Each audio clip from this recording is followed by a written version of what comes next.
Objection sustain. हे बघा, साक्षीदाराला त्यांचं पूर्ण म्हणणं मांडू द्या। तुम्ही बोला। जयंत साहेब, हा जयंत अतिशय नीच वृत्तीचा माणूस आहे। माझी नथ सतत त्याच्या धाकात असायची। त्याच्या विकृत स्वभावामुळे मला भीती वाटत होती की याला जर मी बरी झाले हे कळलं ना तर हा मलाच नाही तर माझ्या जानूला सुद्धा त्रास देईल। आणि म्हणूनच माझ्याकडे अजूनही मी कोमात आहे। हे नाटक करण्यापासून अजून दुसरा कोणताही पर्याय नव्हता। माय लॉर्ड, खोटं आहे सगळं। जान्हवीने प्रत्येक गोष्ट आपल्या सोयीनुसार केली आहे। जयंत कानिटकर यांना खोटं ठरवण्यासाठी, मानसिक रुग्ण ठरवण्यासाठी त्यांनी त्यांच्या कुटुंबियांचा वापर केला। नाही जज साहेब, खोटं मी नाही तर हे बोलतायत। अहो, माझ्या जानूने आजवर काय काय सहन केलं हे फक्त मला माहितीये। प्रेमाच्या नावाखाली हा माणूस वाटेल तसा छळत होता तिला। तरी माझ्या जानूने संसार टिकवण्यासाठी मनापासून प्रयत्न केला, पण या माणसाची ती लायकीच नाहीये।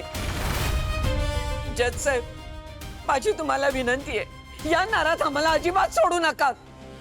त्याला फाशीची शिक्षा द्या, तरच माझ्या जानूला न्याय मिळेल।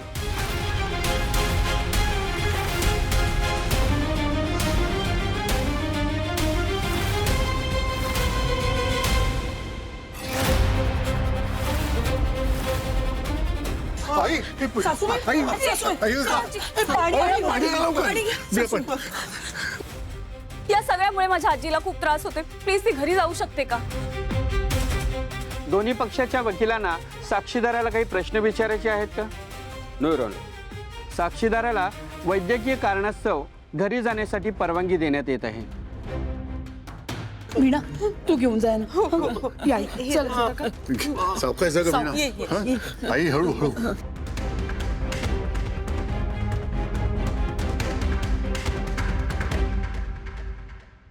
सिंचना, सिंचना प्लीज थांब। भावनाताई प्लीज, मला काही समजवू नकोस। मी सतत त्याच्या एक्सक्यूजेसला कंटाळली आता। सिंचना, हे बघ, मी हरीशची बाजू घेऊन नाही बोलणार आहे। हे बघ, मला असं वाटतं की आपण हरीशला समजून घ्यायला हवं। अगं भावनाताई, माझ्या अशा काय एक्सपेक्टेशन्स आहेत? ह्याने माझ्यापासून गोष्टी लपवू नये, मला सगळं खरं सांगावं एवढंच। मी याचा चांगल्याचाच विचार करत असते ना। त्याने कुठल्या प्रॉब्लेममध्ये अडकू नये एवढंच वाटतं मला। आणि मग ह्याच्या अशा वागण्याचा काय अर्थ आहे? हरीश, खरंच तुझं चुकलंय बरं का। तू सिंचनापासून असं सगळं लपवून नाही ठेवायला पाहिजे। अरे, उलट तुला काही प्रॉब्लेम आला ना तर सगळ्यात आधी तो सिंचनाला कळला पाहिजे। तू तिला नीट काही सांगत नाहीस ना, म्हणून तिची चिडचिड होते। हरीश, नवरा बायकोच्या नात्यात जर का वाद होत असतील ना तर ते वाद तिथेच संपवायचे असतात, ताणायचे नसतात, लगेच मार्ग काढायचा। आणि मुळात नवरा बायकोच्या नात्यात काही लपवायचंच नसतं हरीश। खरंच सॉरी ग भावनाताई, मला माहिती आहे माझ्या हातून चूक घडली आहे। सॉरी मला नको म्हणू, सिंचनाला म्हण। सॉरी सिंचना, मी तुला प्रॉमिस करतो की यानंतर मी तुझ्यापासून काहीच लपवणार नाही। खरंच I am so sorry. It's okay. पण सगळ्यात आधी आपण ह्या प्रॉब्लेमवर काय सोल्युशन काढता येईल ह्याचा विचार करूया। ऐका ना, मी काय म्हणतो, तू ज्यांच्याकडून लोन घेतल्यास त्यांना कॉल कर आणि विचार की त्यांनी आधी खरंच गुंड पाठवले होते का नाही। आणि जर तसं नसेल ना तर माझ्याकडे एक प्लॅन आहे। ठीक आहे, मी लगेच फोन करतो।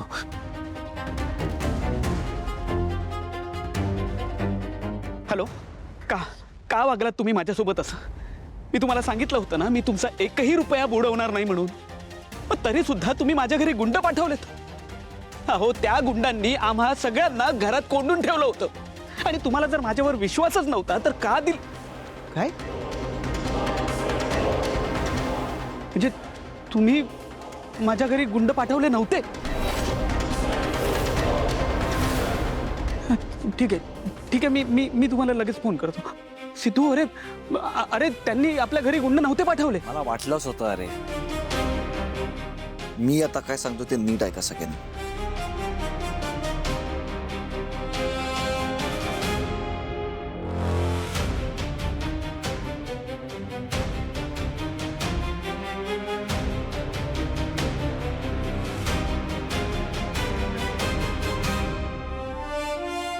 सिद्धू, भावनाताई, आता खरी मजा येणार।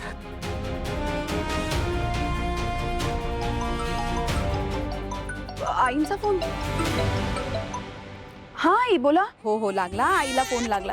भावना, अगं सॉरी तुला सारखा फोन करते मी. अहो नाही आई, बोला ना. काय झालं? छकुली बरी आहे ना? अगं नाही, तुला लवकर यायला जमेल का ग? सारखी रडतीये छकुली. हो मी येते ना, लगेच येते मी. हा ये लवकर ये. आली हा आई, रडायचं नाही, अजिबात रडायचं नाही. आता येणार हा लवकर आई. काय झालं काय? अहो काही नाही, छकुली खूप रडतीये, मला लगेच निघायला हवं. बरं ये, मी रिक्षा पकडून देतो. हो मी येते. हा बरं ठीक आहे ताई, येतो. ओके ताई, आरामात जा.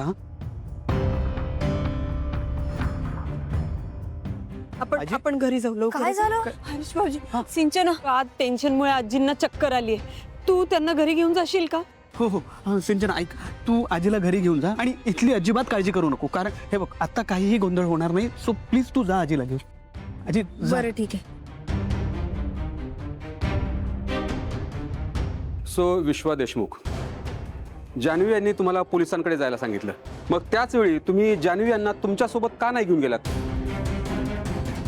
कारण जयंतचं आधीपासूनच जान्हवीच्या प्रत्येक हालचालीवर लक्ष होतं सर. जान्हवी जर पोलीस स्टेशनला गेली असती तर त्याने धमकी दिल्याप्रमाणे जान्हवीच्या घरच्यांना किंवा आईबाबांना त्रास दिला असता, त्यांचा जीवही घेतला असता. त्यामुळे जान्हवीच्या सांगण्यावरून मी पोलीस स्टेशनला गेलो आणि ती जयंतला भेटायला गेली. बरं, मग तुम्ही जान्हवी आणि जयंत जिथे होते तिथे कसे पोहोचलात? Live location sir. जान्हवीने आधीच तिचं लाईव्ह लोकेशन माझ्यासोबत शेअर केलं होतं. मग तुम्ही तिथं पोहोचल्यानंतर काय पाहिलं? आम्ही पाहिलं की जयंत जबरदस्तीने जान्हवी सोबत लग्न करायचा प्रयत्न करत होता. युअर ऑनर, इन्स्पेक्टर आणि विश्वा देशमुख हे दोघंही एकाच वेळी त्या घटनास्थळी पोहोचले होते आणि त्या दोघांचीही साक्ष तंतोतंत मॅच होते. जान्हवी जयंतपर्यंत पोहोचण्याआधीच त्या अज्ञातस्थळी जयंत यांनी लग्नाची संपूर्ण तयारी केली होती.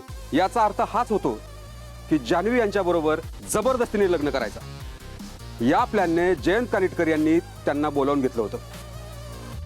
घटस्फोटाची केस हारल्याचा राग यांच्या मनात होता. त्याचा सूड घेण्यासाठीच यांनी हे भयानक पाऊल उचललं होतं. तसेच जयंत कानिटकर यांनी शांता दळवी यांना मारण्याचा प्रयत्न केला होता. ते या मेडिकल रिपोर्ट्सवरून स्पष्ट झाले आहे. आपण हे रिपोर्ट्स पाहू शकता.